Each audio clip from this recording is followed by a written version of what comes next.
अबे सूसरी का बांग्लादेशियों, अगर जान प्यारी है तो सब कुछ छोड़ छाड़ के भाग जाओ, वरना ये इंडिया वाले तुम्हारा ऐसा काला मुंह कर देंगे किसी से आंखें मिलाने के लायक भी नहीं बचोगे। माना कि भाई तुम्हारे टांके तो पहले ही टूट चुके हैं, सिर्फ एक ही मैच बचा है, लेकिन इस बबूमा की बात मानो, अगर तुम वो मैच नहीं खेलोगे तो अच्छा रहेगा।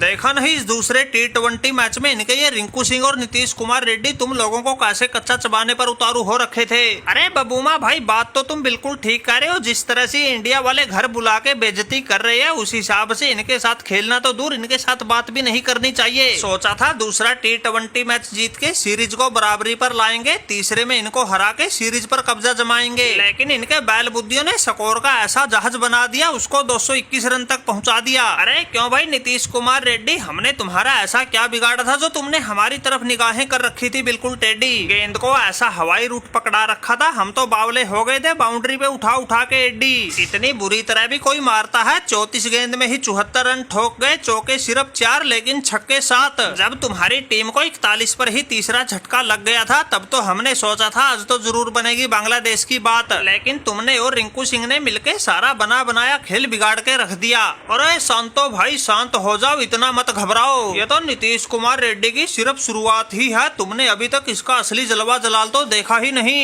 एक मैच में हमारा बल्ला क्या चल गया, तुम्हें तो एडी से लेके चोटी तक पसीना आ गया। वैसे तुमने क्या सोचा था, अगर हमारे टॉप ऑर्डर को सस्ते में निपटा लोगे तो मैच पे काबू पालोगे। ये टीम इंडिया है, टीम इंडिया, यहाँ एक से बढ़कर एक धुरंधर भरे पड़े हैं, और जब जब भी टीम पड़ी संकट में रिंकू सिंह और नीतीश कुमार रेड्डी जैसे बिल्कुल घायल शेर की तरह लड़े हैं। अरे रिंकू भाई 74 रन तो मैंने ठोके थे, लेकिन गजब तुमने भी ढहा दिया था, और हम दोनों ने मिलकर बांग्लादेशी गेंदबाजों को ऐसा पानी पिला दिया था जो इनको रात को भी सपने में याद आएगा। अरे रेड्डी भाई बिल्कुल ठीक कह रहे हो, ये हमारा टॉप ऑर्डर सस्ते में निपटा तो हमारा नंबर आया, वरना पहले मैच के हिसाब से तो ऐसा लग रहा था रिंकू सिंह तो सिर्फ टीम में फील्डिंग करने के लिए ही खेलता है। वैसे शांतो भाई असली काम तो तुमने किया जब टॉस जीत के फील्डिंग करने का निर्णय लिया। अगर तुम टॉस जीत के बल्लेबाजी का फैसला ले लेते फिर तुम्हारी बांग्लादेश से रन बनने नहीं थे, हमारा नंबर आना नहीं था। इसलिए शांतो भाई तुम्हारे इस फैसले के लिए तुम्हें बहुत बहुत बधाई। अरे रिंकू सिंह भाई, हमने तो फैसला ले लिया था, लेकिन तुमने तो हमारे फैसले का मान नहीं रखा।